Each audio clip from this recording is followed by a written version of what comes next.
My school is John Shaw Middle School. It's in the northeast area of Spokane Public Schools. Our poverty rate ranges from 76 to 80% throughout the year. We have approximately an increasing number of students of color, ranging anywhere from 22 to 30%. We have a significant special education population, about 18% of our kids right now with an individualized education plan. We have the largest ELL population in the middle schools in Spokane, which doesn't compare across the state by any means, but we are at about 18 to 20% ELL. Really our basis is a caring, nurturing environment where we know about poverty, but we're pushing our kids with high expectations, creating a college-ready atmosphere, working with our entire neighborhood, our high schools and our feeder schools to really help kids visualize their futures. We build in specific structures because we're a high poverty school. One of those things is a predictable environment. That's one of the things I would hang my hat on, because kids come from poverty don't have a predictable environment. They may sleep on the floor, they may sleep on a couch, they may not have their own room, they may or may not have the same adults in the house from day to day. And so predictability at school really gives them that safe sanctuary of learning. And so predictable doesn't mean boring, though. It means that kids know what to expect, and if behaviors or learning are occurring, then they know what the outcome is going to be. So it's not sterile, but it's predictable.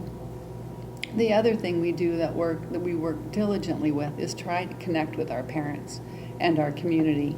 We outreach a number of resources and bring resources, programming into our building so our parents and our students can have immediate access. We try to work through some of our government agencies, and it is no wonder sometimes that people just go without what they need because it's so arduous to get what they need from some of the resources. So we try to help streamline some of those things. We have a community center right across the street. We work if we have a kid that wants to play sports, maybe they weren't there in the fall when we gave the sports physicals.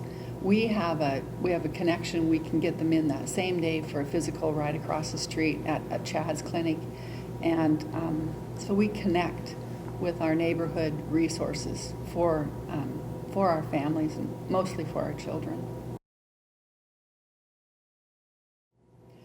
We live by the statement, you can't love children to success.